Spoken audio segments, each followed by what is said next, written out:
no livro da 2 Crônicas, capítulo 1.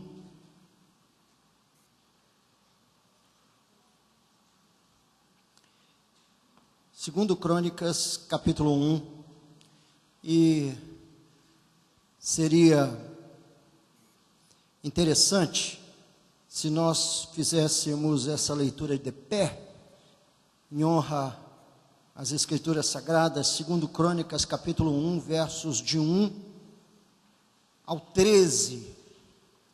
Segundo Crônicas 1, versos de 1 ao 13. Com ênfase do verso 7 ao verso 13. Salomão, filho de Davi, fortaleceu-se no seu reino, e o Senhor, seu Deus, era com ele, e o engrandeceu sobremaneira. Falou Salomão a todo Israel, aos capitães de 1000 e aos de 100, aos juízes, e a todos os príncipes em todo Israel, cabeças de famílias. E foi com toda a congregação ao alto que estava em Gibeão, porque ali estava a tenda da congregação de Deus, que Moisés, servo do Senhor, tinha feito no deserto. Mas Davi fizera subir a arca de Deus de Quiriate Jearim ao lugar que lhe havia preparado, porque lhe armaram uma tenda em Jerusalém. Também o altar de bronze que fizera Bezalel, filho de Uri, filho de Ur, estava ali, diante do tabernáculo do Senhor. E Salomão e a congregação consultaram o Senhor. Salomão ofereceu ali sacrifícios perante o Senhor, sobre o altar de bronze que estava na tenda da congregação, e ofereceu sobre ele 1000 holocaustos. Naquela mesma noite, apareceu Deus a Salomão e lhe disse: pede-me o que queres que eu te dê. Respondeu-lhe Salomão: de grande benevolência usaste para com Davi meu pai, e a mim me fizeste reinar em seu lugar. Agora, pois, ó Senhor Deus, cumpra-se a tua promessa feita a Davi, meu pai, porque tu me constituíste rei sobre um povo numeroso como o pó da terra. Dá-me, pois, agora sabedoria e conhecimento, para que eu saiba conduzir-me à testa deste povo. Pois quem poderia julgar a este grande povo? Disse Deus a Salomão: porquanto foi este o desejo do teu coração, e não pediste riquezas, bens ou honras, nem a morte dos que te aborrecem, nem tampouco pediste longevidade, mas sabedoria e conhecimento para poder julgar a meu povo, sobre o qual te constituí rei. Sabedoria e conhecimento são dados a ti, e te darei riquezas, bens e honras, quais não teve nenhum rei antes de ti, e depois de ti não haverá teu igual. Voltou Salomão para Jerusalém, da sua ida ao alto que está em Gibeão, de diante da tenda da congregação, e reinou sobre Israel. Deus abençoe a leitura da sua palavra. Os irmãos podem tomar assento. Esperamos no Senhor sua graça. Mantenha sua Bíblia aberta, por favor, e não a feche. Essas palavras que nós acabamos de ler mostram o início do reino salomônico. Davi havia morrido, e ele prometera a Batseba que Salomão seria rei em seu lugar. Salomão nunca cogitou ser rei sobre Israel. Nunca houve da parte de Salomão pessoalmente uma investida na direção de substituir seu pai no trono de Israel. Ele era um jovem pacato, calmo, tranquilo, e não tinha nenhum projeto de poder, nenhum. Quem tinha um projeto de poder era seu irmão, que todo o tempo o perseguiu e que lhe prometera matar, depois que o seu pai deixasse vago o trono de Israel.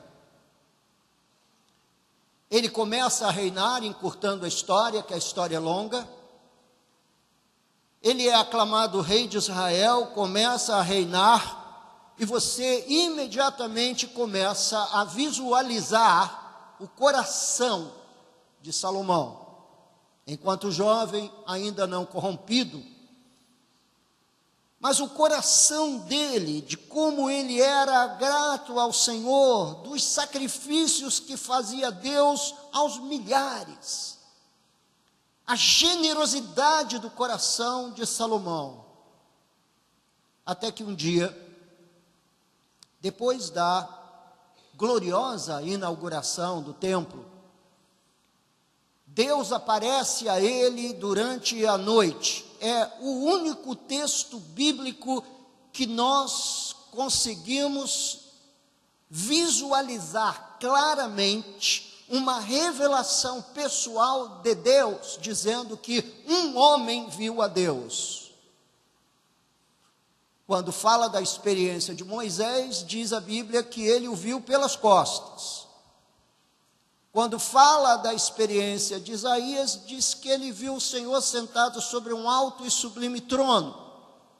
Mas não houve nenhum diálogo naquele momento, a não ser o pedido de Isaías, que Deus tivesse misericórdia dele, dizendo: ai de mim, porque sou um homem de lábios poluídos, lábios corrompidos, e habito no meio de um povo de impuros lábios, e os meus olhos viram o Senhor. Mas esse texto é para mim o mais emblemático nas Escrituras, quando diz que um homem viu a Deus. Imagine essa noite, enquanto toda a gente estiver soltando seus foguetes, celebrando exclusivamente a volta inteira da Terra no entorno do Sol. E numa noite como essa, Deus lhe apareça e lhe faça a seguinte proposta: pede-me o que queres que eu te dê. O que você pediria?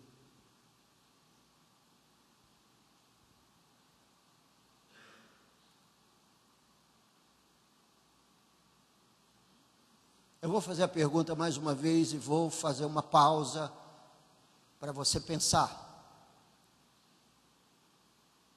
Porque a vida de Salomão, depois desta experiência, nunca mais foi a mesma. Embora ele tivesse corrompido esta experiência com Deus ao longo do seu reinado, já na parte final do seu reinado. Mas a pergunta é: se Deus lhe aparecesse esta noite e lhe perguntasse: o que queres que eu te dê?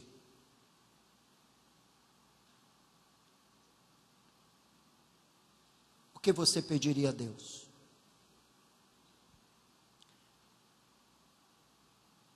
Ninguém pode negar que essa foi uma experiência gloriosa, talvez uma das mais gloriosas de todas as experiências narradas nas Escrituras que um homem teve com Deus. Imagine Deus lhe aparecendo e insistindo para que você pedisse.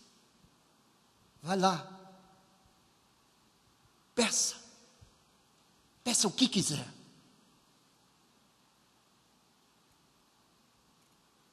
O que você pediria? E a pergunta por trás desta pergunta é: onde estão concentrados os grandes desejos do seu coração? O que você valoriza tanto ao ponto de concentrar seus mais profundos anseios num único pedido. Você não pode fazer 2 pedidos, você não pode fazer 3 pedidos, você não pode fazer 4, não é o gênio da lâmpada mágica que diz você tem 3 pedidos. Isso aqui não é Aladim. É uma experiência de um homem com Deus, onde Deus não somente lhe aparece para abençoar, mas também para lhe provar o coração. Porque as nossas orações e os nossos desejos impressos nas nossas orações dizem muito mais ao nosso respeito do que a nossa presença física, do que a nossa imagem física. O que você tem em seu coração, meu irmão? Nós vamos cumprir o protocolo da cultura. Vamos abraçar uns aos outros, desejar uns aos outros que tenham um feliz ano novo, porque afinal, nós não queremos o mal de ninguém. Mas há um detalhe a ser considerado nessa experiência de Salomão, para o qual eu gostaria de chamar a sua atenção. Os nossos desejos dizem muito a nosso respeito, mas honestamente, se você me arguisse a respeito, eu acredito que uma grande parte de todos nós aqui não alimenta desejos que mereçam atenção. E por que você diz isso, pastor? Eu digo isso dado que a maior parte deles não são respondidos afirmativamente por Deus. O que ensinou Tiago a esse respeito? Pedis e não recebeis, por quê? Pedis mal. Pedis para quê? Para esbanjar nos prazeres da vossa própria carne. Portanto, o nosso coração não permite que Deus responda nossas orações, porque são, na maior parte das vezes, orações que não são dignas de serem respondidas, dado ao coração da gente. Nossas orações podem ter um tom misterioso de piedade, mas isso não é suficiente para que Deus a responda.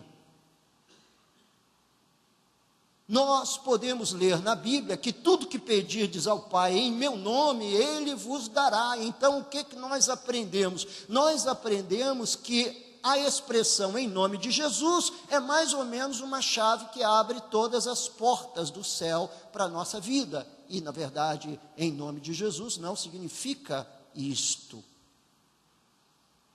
Orações não são medidas pelo tom que usamos, não são medidas pela declaração em nome de Jesus.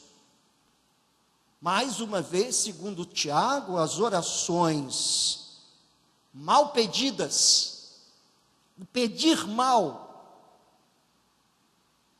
são indicativos de que Deus fechará o céu, fechará os ouvidos e não nos responderá enquanto vir em nosso coração. Um coração poluído, com desejos que não o agradam, com pedidos que não o aguardam, até mesmo um pedido do gênero, ó Deus, enche-me do teu espírito, pode vir carregado de interesses pessoais indeclaráveis. Até mesmo uma oração pedindo a Deus que Deus o use para ser um instrumento de glória e graça em sua casa, pode carregar um peso de carnalidade e uma intenção carnal tão grande, de modo que você passe por toda a história da sua fé sem viver esta tal experiência. Em outras palavras, nós não sabemos pedir.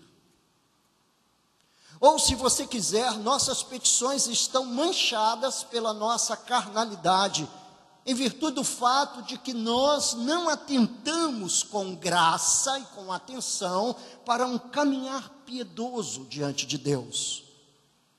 Nós, na grande maioria das vezes, nos comportamos religiosamente diante de Deus.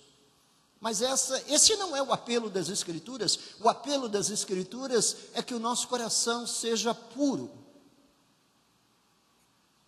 Portanto, se você nessa noite fosse arguído pelo próprio Deus, como Salomão foi arguído, como e o que você pediria a Deus?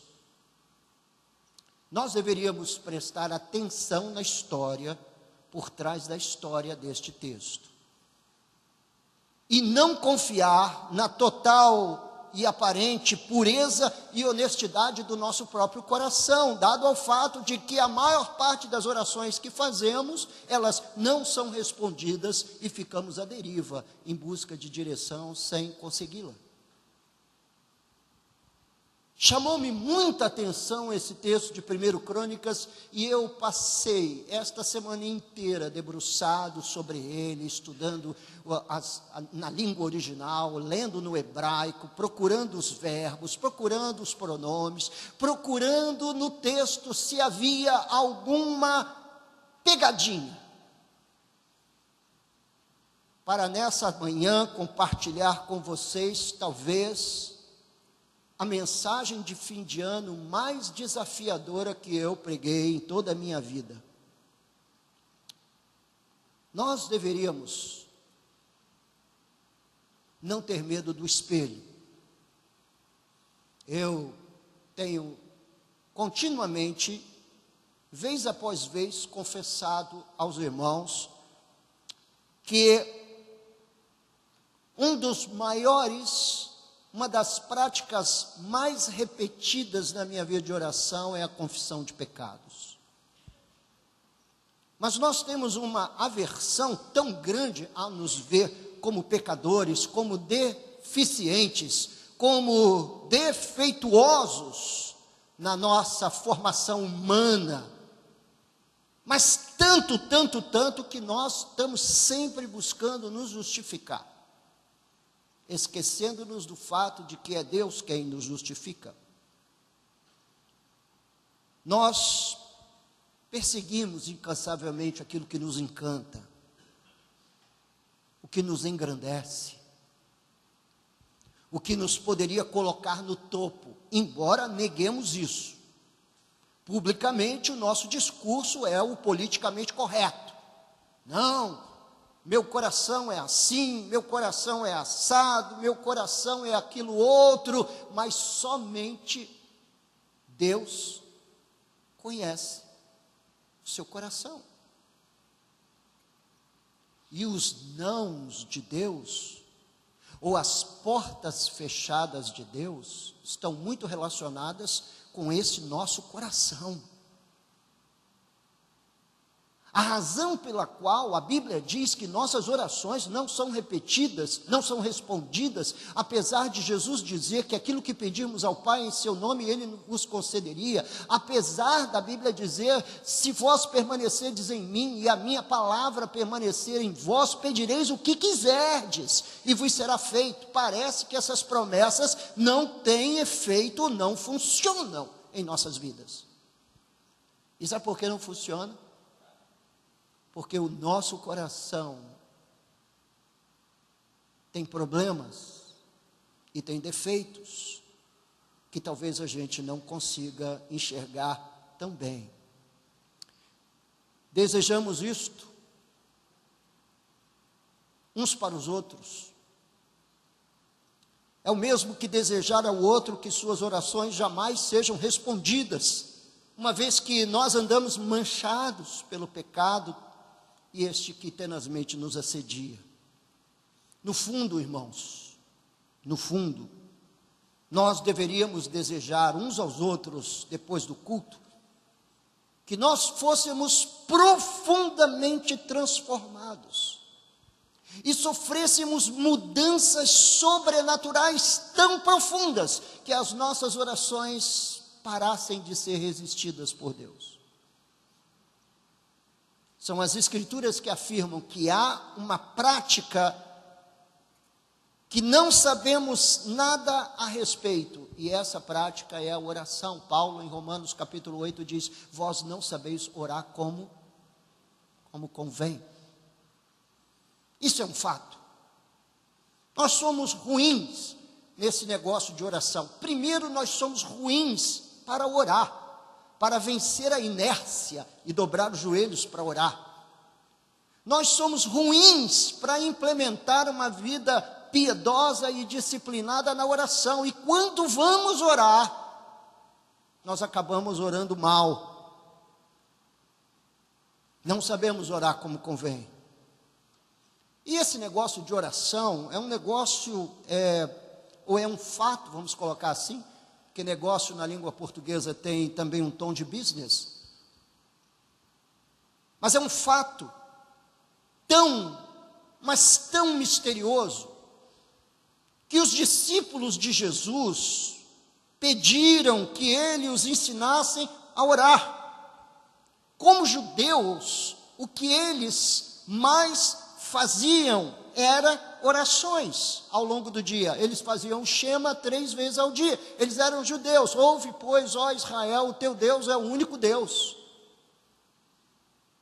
Se você observar bem no livro de Atos, que nós acabamos de estudar, lá no capítulo 3, diz que Pedro e João estavam subindo ao templo para fazer as orações da hora nona. Portanto, era o costume judeu orar, fazer orações. E esses judeus, quando perceberam Jesus orando, quando perceberam o Filho de Deus invocando ao Pai, eles foram convencidos de que não sabiam orar. E foram até Jesus lhe pedir uma lição pessoal sobre a oração. E Jesus lhes ensinou através de um modelo. Vós orareis assim: Pai nosso que estás nos céus, santificado seja o teu nome, venha a nós o teu reino, seja feita a tua vontade, assim na terra como no céu. O pão nosso de cada dia dá-nos hoje, perdoa as nossas dívidas como nós perdoamos a quem nos tem devido, aos nossos devedores, e não nos deixes cair em tentação, mas livra-nos do mal, pois teu é o reino, o poder e a glória para sempre. Uma combinação de familiaridade com Deus, conhecimento de Deus, ânsia pela manifestação do reino, compreensão de que a vontade humana está poluída, petição por sobrevivência digna, perdão dos pecados, relacionamento gracioso, livramento da tentação, libertação do mal e gozo, doxologia, louvor a Deus. Na verdade, meus irmãos, embora poucos se movam com o entendimento nesse universo da oração ensinada por Jesus, nós ainda temos problemas no momento de pedir. Tiago afirmou que nós pedimos mal. Repito, o texto com o qual nós trabalharemos neste último culto do ano, que é 1 Crônicas, capítulo 1, do verso 1 ao 13, com ênfase no verso 7 ao 13, tem o objetivo de nos ensinar a pedir, focando num pedido que comoveu profundamente o coração de Deus, mas comoveu tanto que Deus disse para ele: eu não somente vou te dar conhecimento e sabedoria, mas eu vou te fazer um homem tão rico e tão poderoso na terra, qual nenhum outro houve antes de ti, e depois de ti não haverá, porque você não me pediu nenhuma dessas coisas, porque você não me pediu a morte dos que te aborreciam. Irmãos, de vez em quando eu sou tentado a pedir pela morte de alguns que me aborrecem profundamente. Ó Senhor, manda limpa o sebo desse irmão. Mas vontade é coisa que o quê? Que vai e passa. Eu quero estudar com você nessa manhã, que pedido foi esse? Que pedido foi esse? Primeiro lhe fazendo a pergunta, se Deus lhe aparecesse essa noite, o que você lhe pediria? E não adianta você dizer, eu pediria a salvação desse, ou a salvação daquele, que nada, Deus conhece o seu coração. A verdade é que seus pedidos precisam se harmonizar com o seu coração, por isso é tão necessário que nós, nesse ano, peçamos a Deus, entre outras coisas, que o nosso coração seja reto e seja puro diante dele. Porque diz a Bíblia, no Sermão da Montanha, Jesus no capítulo 5 de Mateus, bem-aventurados os puros de coração, porque esses verão a Deus. Primeiro, versículo 8, uma vez que o verso 7 é a aparição de Deus e a sugestão para que Salomão peça a Deus, e a resposta de Salomão. É interessante que ele não vai direto ao pedido. Ele não vai direto ao pedido, ele não é objetivo. Salomão é mais ou menos como eu, um pouco prolixo. Então ele começa a embasar a razão do seu pedido. E eu quero que você observe o que diz a Bíblia, porque disso depende a resposta às suas orações, e disso depende um ano novo de fato. Ele diz, de grande benevolência usaste para com Davi, meu pai. De grande benevolência usaste para com Davi, meu pai. Você conhece a história de Davi? Eu vou refrescar sua memória caso você não conheça. Davi começa a aparecer na história bíblica como um pastor de ovelhas, um filho que fazia o trabalho mais, eu diria, indigno da família. Porque se havia uma profissão em Israel indigna, era a profissão de pastor de ovelhas. E se ele fosse um pastor alugado, assalariado, um pastor que fosse olhar as ovelhas de outro dono, então era pior ainda. E Davi, e a Bíblia faz questão de registrar, que ele pastoreava as ovelhas de seu pai. Portanto, ele era pastor das ovelhas de outro dono. Ele estava, meus irmãos, abaixo da base social, profissional de Israel. Deus era bom com ele enquanto ele estava nessa condição? Isso é sinal da benevolência de Deus? Depois o pai dele faz dele um menino de recados, um marmiteiro. Você já viu um menininho lá na roça que vai carregando aquele monte de marmita, aquela pilha de marmita para o pai, para os irmãos que estão trabalhando na roça? Era o que ele fazia. Pergunta, Deus foi bom para ele nesse momento? Porque na visão de Salomão, ele olha para a história do seu pai, história essa que ele, Davi, contava muitas vezes, segundo o registro de Provérbios, capítulo 1 e 2. E Davi viu que Deus era bom naquele momento. Deixa eu abrir um parênteses e perguntar uma coisa para você. Naqueles momentos terríveis da crise financeira desse ano, onde você, como disse a Débora, não tinha dinheiro para comprar o hambúrguer para o seu filho, onde você não tinha recursos para fazer algumas coisas que chegou a fazer com muito sacrifício, você enxergou nesse momento que Deus era bom? Ou melhor, deixa eu piorar o seu lado, você reagiu como se Deus fosse bom naquele momento difícil que você viveu ao longo desse ano? Portanto, o que a resposta de Salomão vai nos mostrar, não é só qual era o desejo dele, mas qual era a interpretação que ele dava à própria vida e à vida de seu pai e à sua história. Ele diz: de grande benevolência usaste para com Davi meu pai. Quer dizer que quando ele vai lutar contra o gigante Golias, que todo Israel treme os joelhos, Deus era bom com ele ali?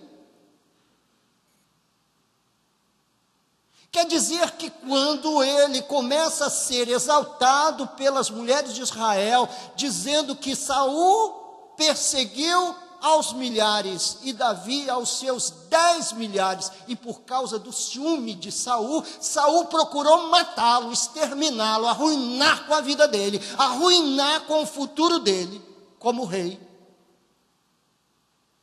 Porque a história de que Samuel o havia ungido rei já corria livre por todo Israel. Era só uma questão de tempo. Saul iria morrer em qualquer batalha e Davi iria assumir o seu lugar. Então o que ele faz? Ele faz como Herodes tentou matar Jesus: deixa eu matar o futuro rei antes dele assumir o seu posto. E ele sai para matar Davi, ele persegue Davi pelas covas e cavernas da vida. Davi diz a ele que a vida dele esteve em suas mãos, cortando uma parte da sua veste, sem tocar em Saul. Quer dizer que Deus era bom, enquanto Davi corria, perseguido por todo Israel, perseguido por Saul. Naquele momento, Salomão viu a benevolência de Deus, pois viu. E aí começa a se desenhar o coração de um homem que tem os seus pedidos atendidos. Você quer ter um coração onde os seus pedidos sejam retos e levados a sério pelo Deus Todo-Poderoso? Entenda que Deus é bom todo o tempo e que em todo o tempo da vida Deus é bom. Deus é bom nos vales e Deus é bom no cume da montanha. Deus é bom nas tribulações e Deus também é bom nas vitórias. Deus é bom nos fracassos, nas dificuldades, nas circunstâncias. Enfim, a minha declaração essa manhã no púlpito dessa igreja é que Deus é bom ao longo da história, seja ela qual for. A benevolência de Deus é algo do qual você não pode tocar. Pastor, mas aconteceu uma tragédia na minha vida. Eu sempre fui um homem honesto, eu sempre fui uma mulher honesta, eu fui surpreendido por essa tragédia. Deus é bom. Olha o coração dele se formando. E aí ele conclui o verso 8 dizendo assim: e a mim fizeste reinar em seu lugar. Ele não achava que ele estava no trono por força dele, nem mesmo pela força da biologia, mas ele acreditava nas palavras do profeta Natã. Ele cria na palavra de Deus, ele cria na palavra profética. Ele diz: foi o Senhor que me fez chegar aqui. Então entenda uma coisa: apesar de sermos maus, de termos um coração tão poluído, de modo que a maior parte das nossas orações ficam em silêncio, causam silêncio de Deus, Deus é bom e te trouxe até onde você está. Essa condição que você tem hoje é uma condição divina. Se eu sou pastor da igreja e respondo por essa congregação e por essa comunidade, Deus me pôs aqui. Se você é pai ou ou mãe desses meninos que te chamam de papai e da mamãe, e se você goza desse prestígio e autoridade no lar, foi Deus quem te deu. Foi Deus quem te deu. Então ele reconhece, ele diz: eu sou o que sou pela graça de Deus. Eu creio que o Senhor tem sido bom ao longo da história, o Senhor nunca foi mal, nada aconteceu por acaso. Meu pai foi perseguido porque ele precisava ser perseguido, ele lutou contra o gigante porque necessitava que ele lutasse contra aquele gigante. Ele viveu as experiências que ele viveu, e apesar delas, o Senhor é bom. Então uma boa oração a fazer nessa noite é: Senhor, apesar de todos os transtornos que eu tive na minha vida, e esta noite eu quero declarar de todo o meu coração que eu creio que o Senhor é bom. Eu creio que eu estou na posição que eu estou por graça, porque o Senhor é gracioso, porque o Senhor é cheio de graça. Ele ainda não pediu. Verso 9: agora, pois, ó Senhor Deus, cumpra-se o quê? Então ele acredita que quando Deus fala as coisas, Deus está realmente levando a sério aquilo que fala. E se você quer conhecer as promessas de Deus a seu respeito, o que você deveria fazer? Abrir a caixinha de promessas e tirar um versículo? Você deveria examinar as Escrituras. Eu nunca contei, mas há quem diga que há milhares de promessas, e alguns dizem até que há mais de 5.000 promessas nas Escrituras. Seja o que for.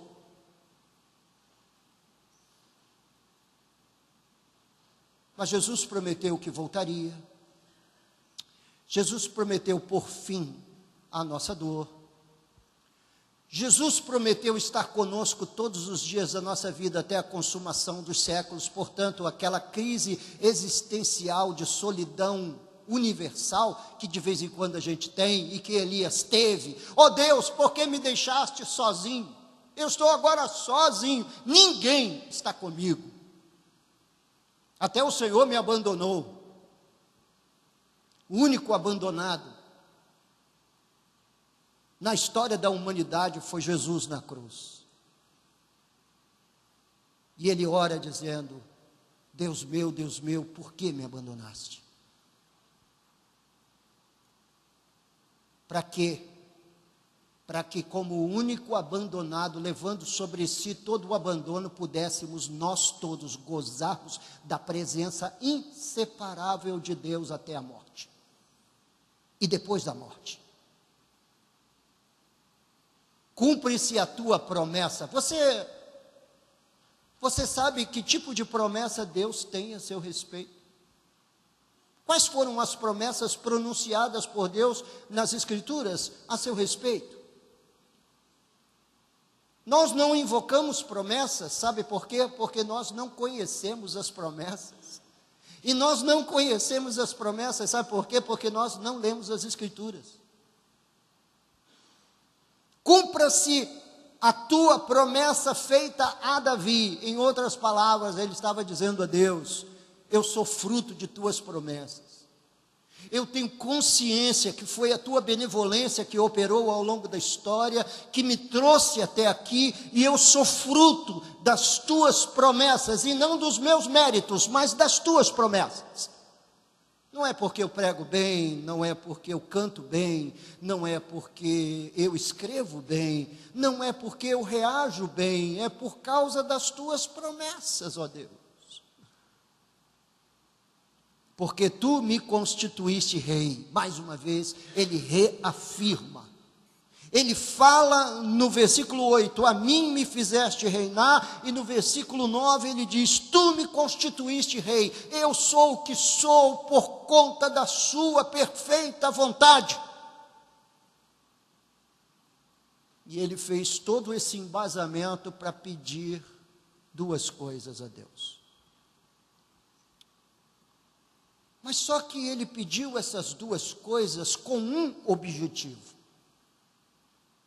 Nós, ao nos lembrarmos desta história, erramos por não lermos o texto cuidadosamente.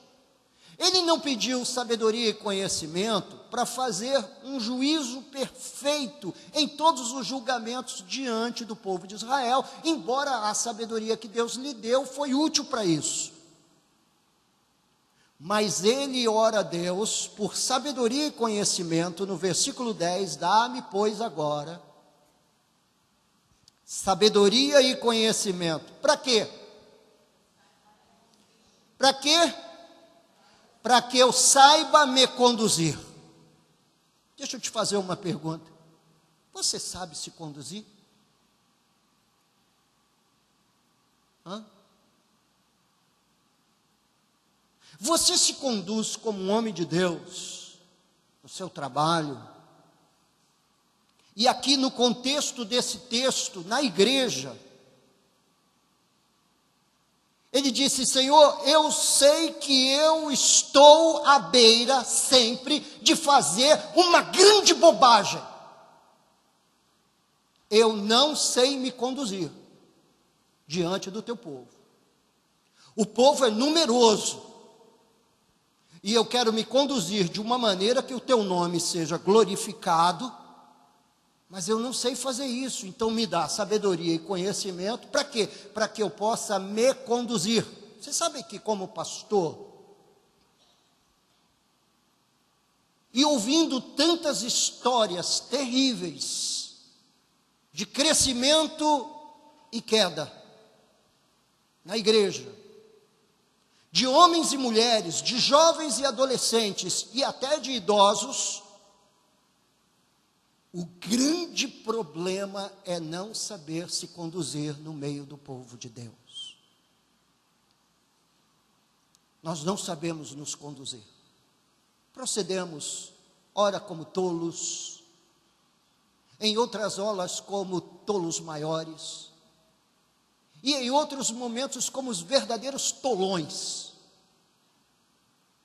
Nós cometemos erros de conduta, no trabalho, na família,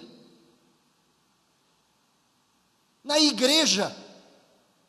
E ele pede a Deus sabedoria e conhecimento para que eu saiba conduzir-me à testa deste povo. Em outras palavras, Senhor, de modo que eu possa liderar, conduzir-me, conviver dentro de Israel de forma sábia.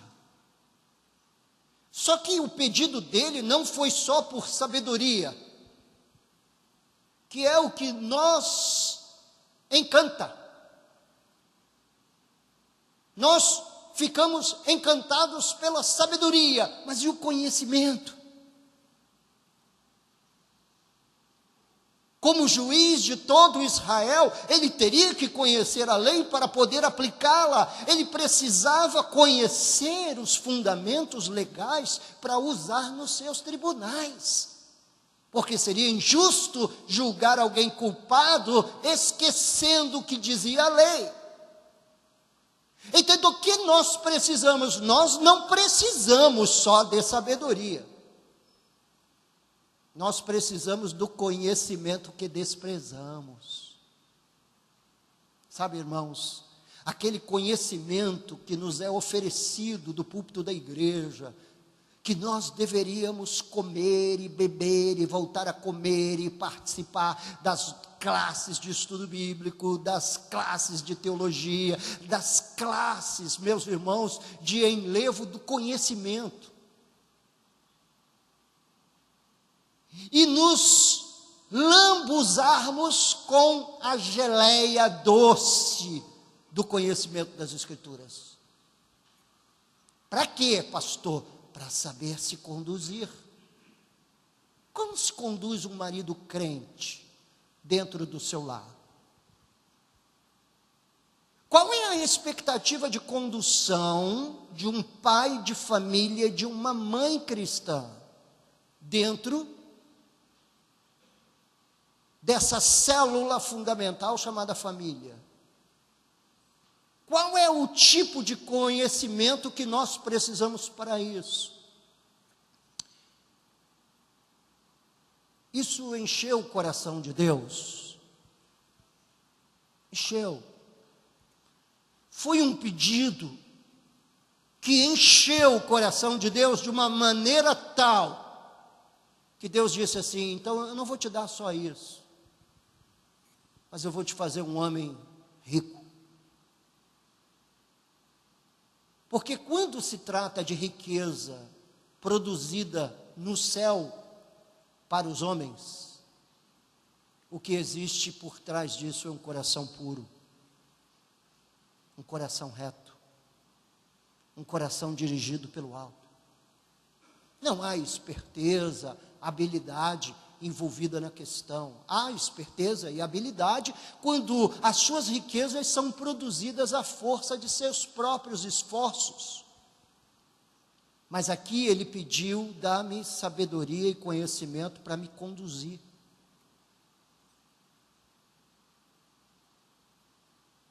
Diante do teu povo, de modo que a minha vida seja uma vida reconhecida pela sabedoria e pelo conhecimento. E a sujeição do seu povo a mim não seja a força da violência, como outros reis de Israel, e nós vamos estudar isso esse ano, fizeram, como Manassés, que rei terrível. Então, meus amados, a minha mensagem de fim de ano leva você a olhar para essa história e entender que Deus só teve um Salomão, só um.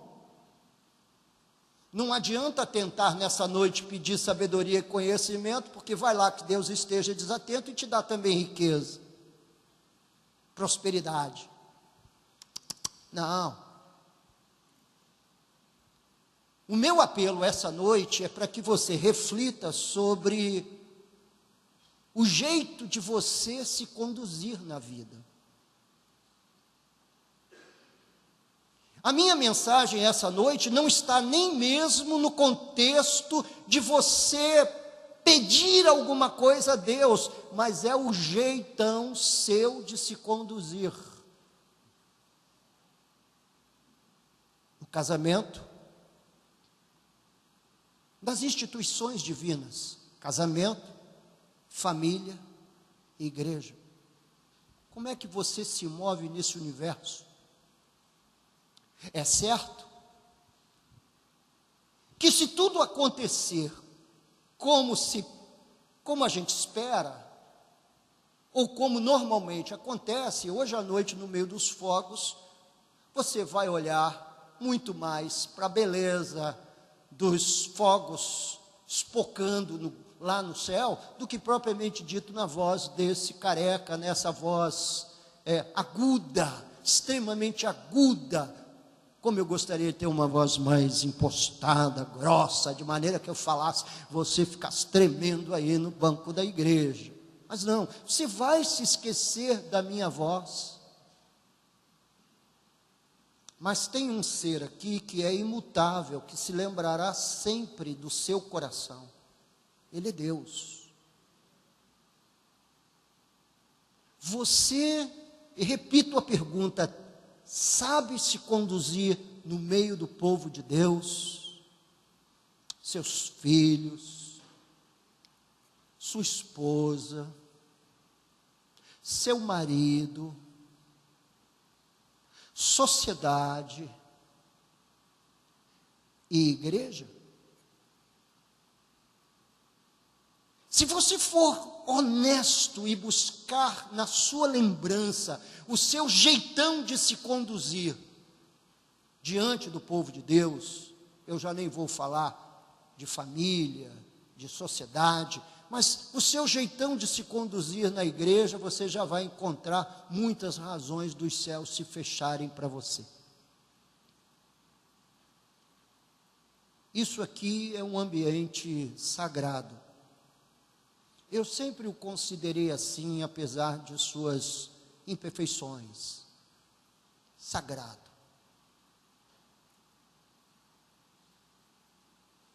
Esse jeitão que você vê em mim, de não parecer que eu nunca relaxo, né? Que eu estou sempre querendo extrair o melhor de Deus na sua vida.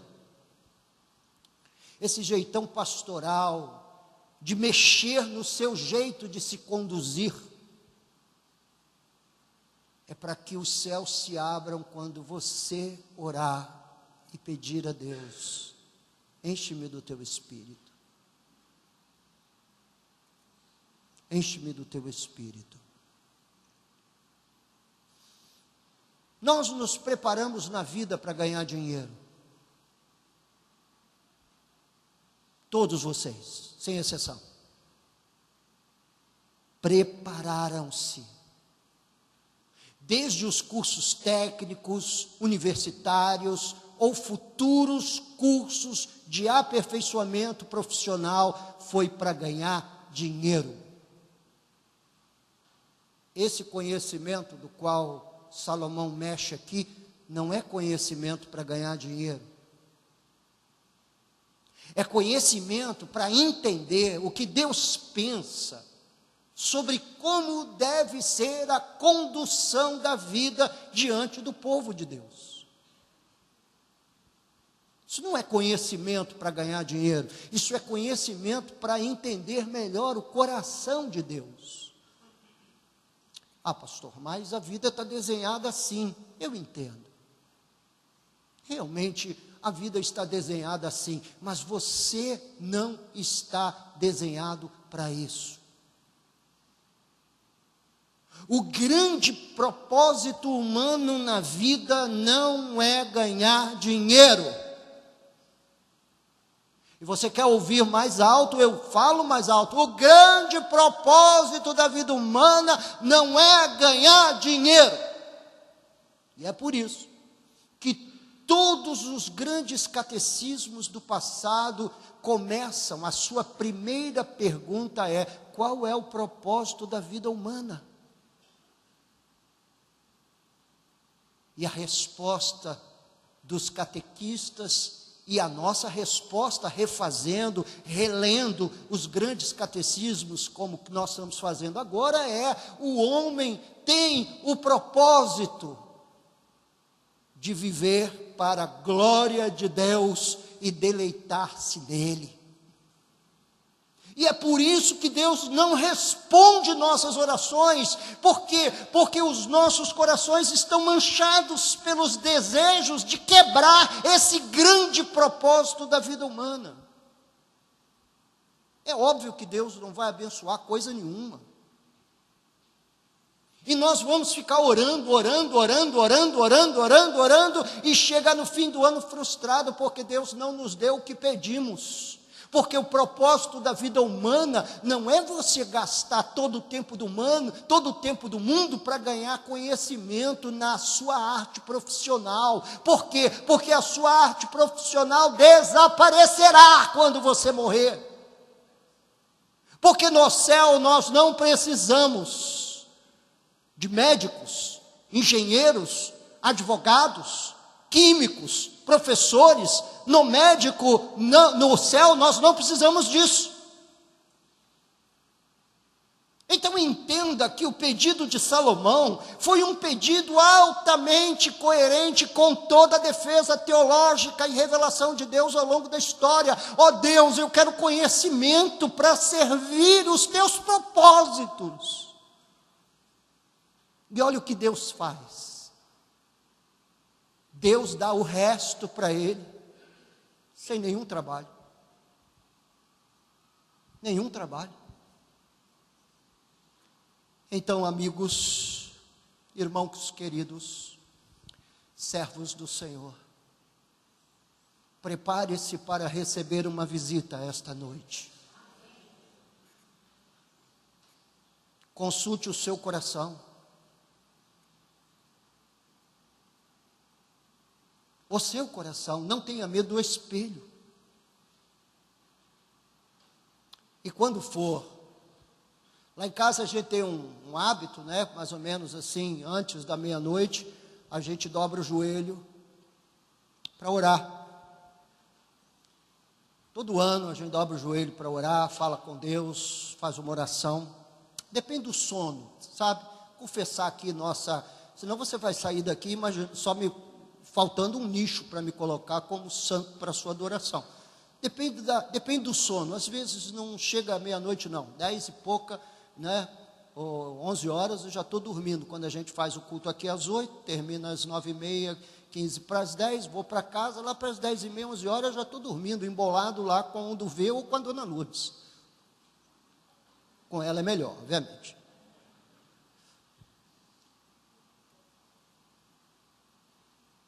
Então, que Deus nos enche o coração nesse ano de sabedoria. Me visite com a sua graça para incansavelmente trabalhar para o seu conhecimento. Em virtude de todo o presbiterato defendido na Bíblia, é um presbiterato docente, é o do ensino. Diz até que eu mereço salário dobrado, que os irmãos deem o dízimo dobrado para eu ganhar dobrado, porque digno de dobrados honorários é o presbítero que se afadiga no ensino, diz a Bíblia. Está na Bíblia. Isso não é invenção minha, não. Isso está nas Escrituras. Como um regime de condução, de governo e de estrutura de igreja, está nas Escrituras. Então eu termino esse ano comovido com a oração de Salomão, com o pedido dele. Senhor, eu também quero conhecimento para saber me conduzir na igreja, especialmente quando eu estiver numa igreja que não é a minha igreja. Senhor, eu te peço conhecimento e sabedoria para me conduzir melhor na minha casa, quando eu tenho diante de mim e dorme comigo uma serva de Deus. Senhor, que eu tenha conhecimento para me conduzir melhor, como o Senhor espera de um marido para com a sua esposa, e de um pai para com seus filhos, e de um avô agora para com seus netos. Tenha misericórdia, meu Deus, porque na maior parte das vezes, Senhor, nós todos aqui, nós que estamos aqui, Senhor, estamos fazendo essa oração de olhos abertos, bem abertos, nós não sabemos nos conduzir e confessamos que nós nos metemos em diversos problemas ao longo desse ano, exatamente porque a gente não sabe se conduzir. Ó Deus, nós somos um povo que não somente falamos demais, mas falamos da pessoa errada. Nós erramos nas nossas, no nosso discernimento, porque liderar a igreja e saber conduzir a igreja é um negócio divino, sabe por quê? Porque o líder dentro de uma comunidade cristã ele não tem defesa. Vê se alguém fala mal do patrão. Ele não fala mal do patrão porque ele teme o castigo. E qual é o castigo? Uma carta de demissão. Mas aqui não tem castigo. Nós vivemos num reino que a graça predomina. O perdão nos toma o coração. Então, meu Deus, nos ajude a nos conduzir. Porque nós fazemos muita bobagem na vida, Senhor. Essas irmãs que estão aqui com essa cara toda bonitinha, elas se levantam como verdadeiras serpentes para morder seus maridos em casa. E esses maridos que estão fazendo assim com a cabeça, Senhor,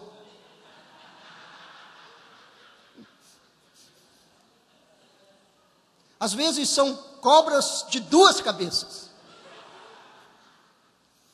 Mordem pelo rabo e pela cabeça. E no domingo, Senhor, eles estão aqui e acham que estão na casa deles.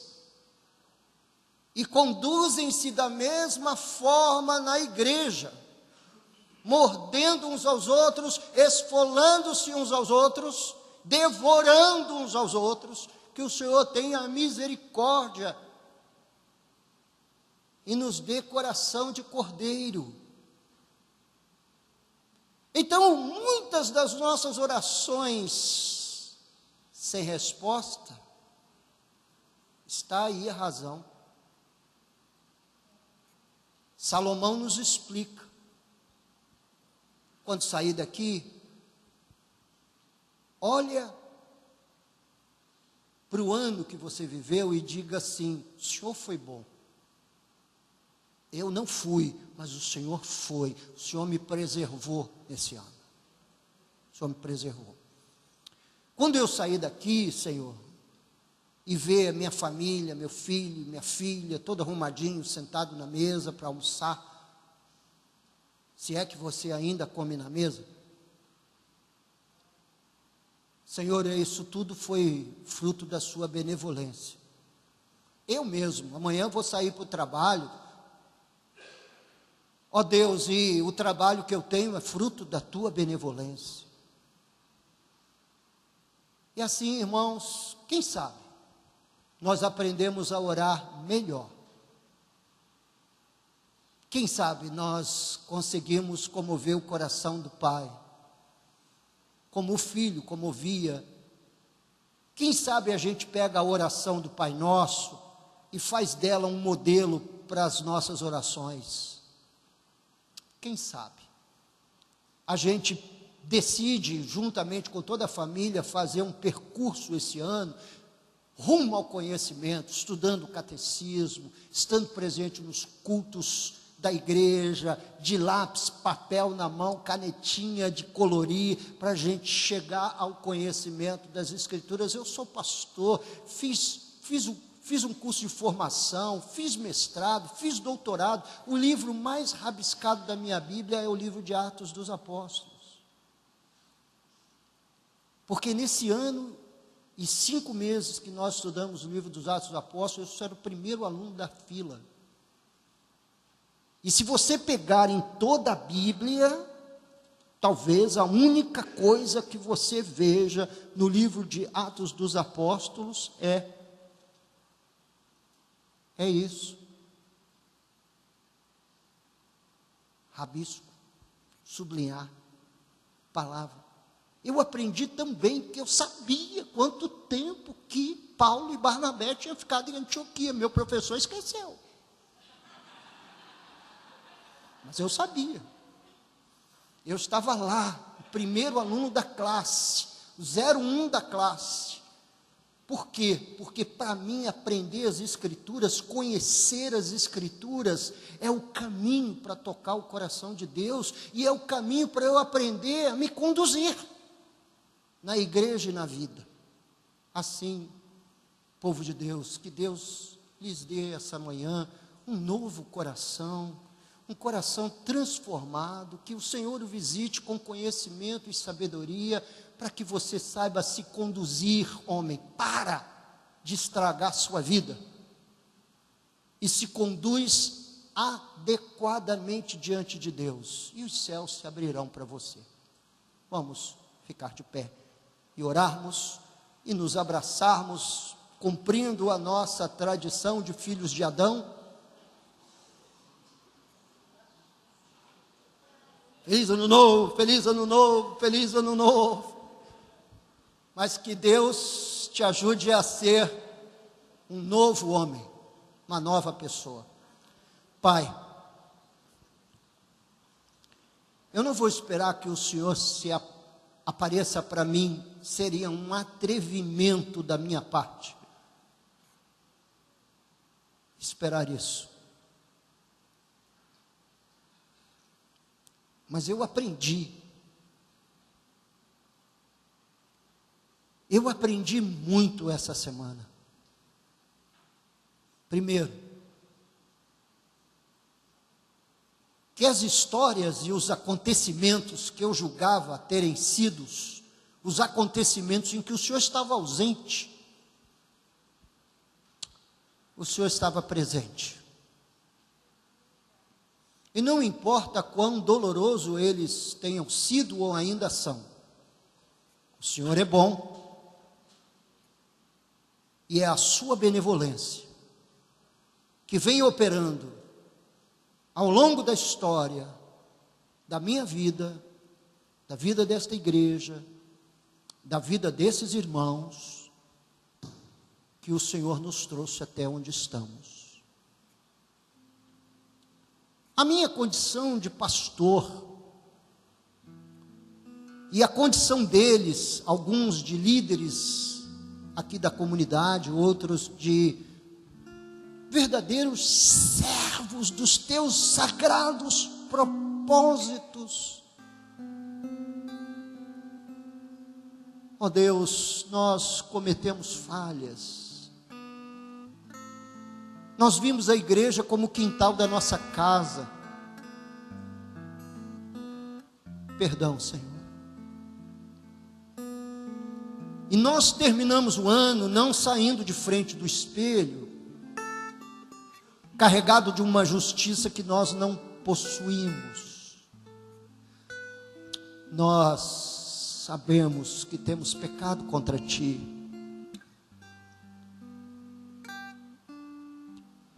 E te pedimos perdão. A nossa condução na Tua casa, ó Deus, não foi das melhores. Perdão. Ó Deus, nós negociamos o amor ao próximo e o respeito à autoridade. E te pedimos perdão. Dá-nos sabedoria e conhecimento para a gente se conduzir no meio do seu povo. No caso de Salomão, ele pediu a testa do seu povo, na liderança do seu povo. Pois eu termino esse ano pedindo sabedoria e conhecimento para liderar esta igreja, na direção do conhecimento que vai cumprir o teu grande propósito para a nossa vida. Na liderança, Senhor meu Deus, meu Pai, que vai nos conduzir na direção de aprendermos a fazer orações que tocam o seu coração. O Senhor nos conhece, sabe quem somos.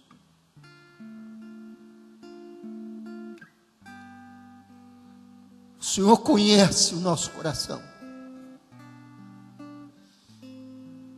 Ajuda-nos a sermos honestos, pelo menos contigo, Senhor.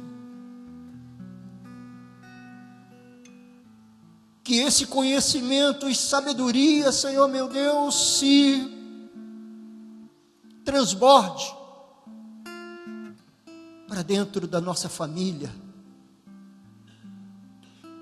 de modo que a gente saiba se conduzir diante do filho, da filha, de modo a engrandecer e glorificar o seu nome, de modo que a nossa condução diante dos nossos netinhos, pequeninos ou já maiores, possa impactar o coração deles, dizendo quão crente é o meu avô. De modo que a nossa esposa possa todos os dias louvar o Senhor, por conta da nossa liderança e companhia no casamento e no lar.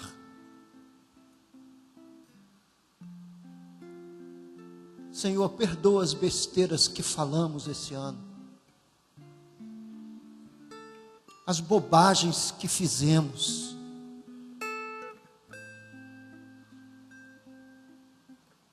Perdoa-nos de nossas tolices. ideias, pensamentos e até mesmo das nossas conclusões. Ajuda-nos, ensina-nos a orar, sem perder, ó Deus, a doçura de saber quem é o Senhor. Tu és bom, habitas em plena e abundante bondade, totalmente luz, e concede-nos, ó Deus, que a gente te perceba assim, nos momentos de lágrimas e nos momentos de riso. Leva-nos em paz e fortalece o nosso testemunho, ó Deus, de maneira que a gente tenha uma mudança de condução, que a gente mude o jeito de falar, o jeito de agir, o jeito de reagir, e que acima de tudo, Senhor, a gente honre a igreja, uma vez que somos também filhos dela, entendendo que ela é tua, e que gozamos, ó Deus, do maior de todos os privilégios, que é conduzi-la. Dá-nos força este ano para trabalhar de forma sobrenatural e produzir para a tua glória, não para a nossa. Que a gente desapareça, que ninguém fale de nós, que o nosso nome seja esquecido, Senhor, para que o teu seja lembrado, para que o teu nome seja exaltado. Senhor, eu quero orar especialmente essa manhã pelos jovens da igreja, por esses rapazes, por essas moças, tão ameaçados pela cultura, Senhor. Que o Senhor lhes dê força para chegar diante de Ti e dizer também: Senhor, dá-me conhecimento para Te servir melhor, e sabedoria para eu me conduzir, não como um louco desvairado, que justifica a sua loucura na pouca idade, mas como um homem, como uma mulher de Deus. Senhor, dá sabedoria aos pais, que se esforçam tanto para dar o melhor e esquece-se do excelente. Trabalham tanto, estão cansados, acham que o melhor é sumir, ir para uma praia, enquanto ao longo do ano inteiro se esqueceram de dar aos seus filhos o que é excelente: o conhecimento de Tua palavra. Agora, ó Deus, que a gente tenha um coração novo. Em qualquer momento do ano é necessário que a gente mude, mudar os hábitos, mudar esse jeitão que a gente diz que é o nosso temperamento, quando na verdade é a nossa carne. É a nossa carne se elevando acima do Espírito. Humilha-nos, ó Deus. Te agradeço pelos nãos, pelos céus fechados algumas vezes, para nos fazer pensar. Deus e Pai, dá-nos um novo coração. Que a gente perceba melhor a sua presença. Que a gente perceba melhor a fé. Que a gente conheça melhor esse livro. Como igreja. Como povo. Como família do Senhor. Dá-nos um dia em segurança. Um jantar, ó Deus, onde o Senhor seja o que sentará na cabeceira da mesa. Essa noite, eu deixarei aquela cadeira vazia, em lembrança, em memória, de que Tu és o nosso Senhor.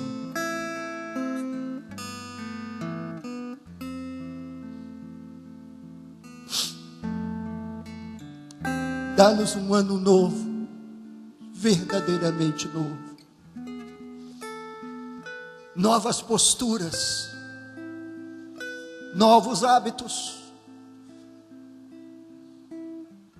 e um velho desejo que consumiu a alma dos santos do passado, que cada célula do meu corpo e cada minuto de vida seja dedicado à sua exclusiva glória e honra. Leva-nos em paz, em nome de Jesus. Oramos e que o povo de Deus diga amém.